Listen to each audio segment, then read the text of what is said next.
नमस्कार मंडळी, आज आपण बनवूया मस्त अशी चण्याची डाळ आणि लाल भोपळ्याची रस्सा भाजी. ही भाजी चवीला खूप छान लागते. ज्यांना लाल भोपळा आवडत नाही ते सुद्धा ही भाजी आवडीने खातील. चला तर मग पटकन रेसिपीला सुरुवात करूया. भाजी बनवायची त्यासाठी आपल्याला इथे 1 वाटी चण्याची डाळ घ्यायची. चण्याची डाळ आपल्याला 1-2-3 पाण्याने स्वच्छ धुवून घ्यायची.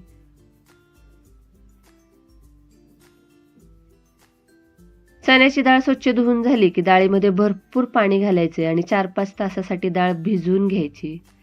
हे बघा 5 ते 6 तास झालेत. चण्याची डाळ आपली छान भिजली. आता आपण चण्याची डाळ स्वच्छ धुवून कुकरमध्ये काढून घेऊया.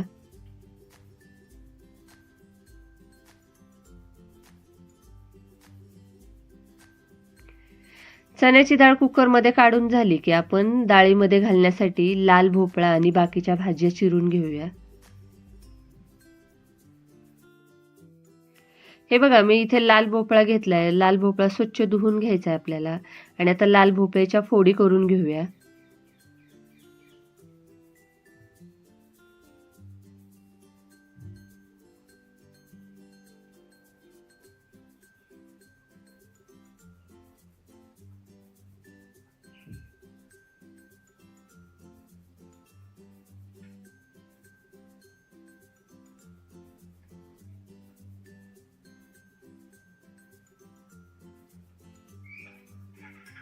भोपळ्याच्या फोडी आपण वाटीत काढून घेऊया आणि तुम्हाला किती भोपळा घ्यायचा आहे त्याप्रमाणे तुम्ही कमी जास्त भोपळा घ्या.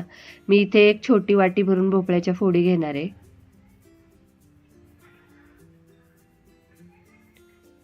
हे बघा भोपळ्याच्या फोडी बनवून झाल्यात आपल्या.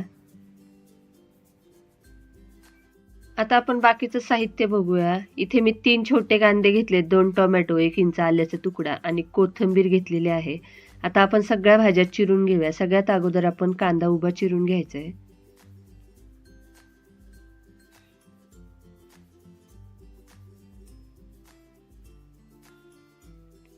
कांदा चिरून झाला की आपल्याला टोमॅटोही चिरून घ्यायचे.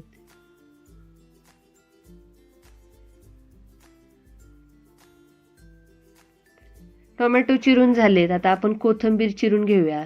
आपल्याला कुकरला जी डाळ लावली त्याच्यामध्ये कोथिंबीरीच्या काड्या घालून घ्यायच्या. त्यासाठी मी इथे कोथिंबीरीच्या काड्या कापून घेते आणि आपल्याला कोथिंबीर नंतर थोडीशी भाजीमध्ये टाकण्यासाठी ती बाजूला चिरून ठेवायची.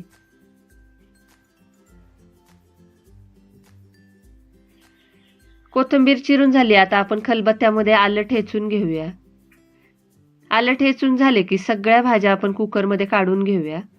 आलं सुद्धा आपल्याला डाळीमध्येच टाकून घ्यायचे आणि टोमॅटो, कांदा, कोथिंबीर ते सुद्धा आपल्याला कुकरमध्ये घालून घ्यायचे. 1 ते 2 चमचे आपल्याला लाल तिखट घालायचे, पाव चमचा हळद घालायची, चवीनुसार मीठ घालायचे, अर्धा चमचा आपल्याला धना पावडर, पाव चमचा आपल्याला काळी मिरी पूड घालायची आणि भाजी शिजण्यापुरतं कुकरमध्ये पाणी घालून झाकण लावून 4 ते 5 शिट्ट्या करून घ्यायच्यात.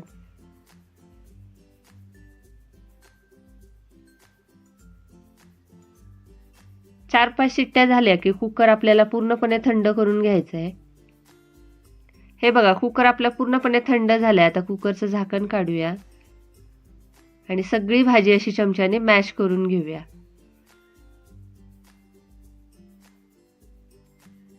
ही भाजी तुम्ही भाकरी, चपाती, भात कशाबरोबरही खा, चवीला खूप छान लागते.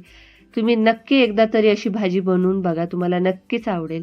हे बघा आपली भाजी मॅश करून झाली. आता आपण भाजीला फोडणी देऊन घेऊया. भाजी थोडी उकळायला ठेवली, त्यासाठी आता भाजी उकळती तोपर्यंत आपण फोडणीची तयारी करून घेऊया. तुम्हाला जर भाजी पातळ हवी असेल तर तुम्ही आणखी पाणी घालून घेऊ शकता. फोडणी देण्यासाठी मी गॅसवर फोडणीचं भांडं ठेवले. आता याच्यामध्ये आपल्याला 2 चमचे तूप घ्यायचे. तूप गरम झाले की तुपामध्ये लसूण, मिरच्या, कढीपत्ता, जिरं, राई याची फोडणी देऊन घ्यायची. तेल तापले. आता आपण लसूण घालून घेऊया, जिरं, राई घालून घेऊया, मिरच्यांचे 4-5 तुकडे घालून घेऊया, कढीपत्ता घालून घेऊया आणि थोडीशी हिंग घालून आपली मस्त अशी चमचमीत फोडणी तयार झाली. फोडणी छान तडकली की आपण फोडणी भाजीमध्ये घालून घ्यायची आणि मस्त अशी गरमागरम लाल भोपळा आणि चण्याची डाळीची भाजी तयार झाली. नक्की बनवून बघा आणि आजची रेसिपी आवडली असेल तर चॅनलला लाईक, शेअर, सबस्क्राईब करायला विसरू नका.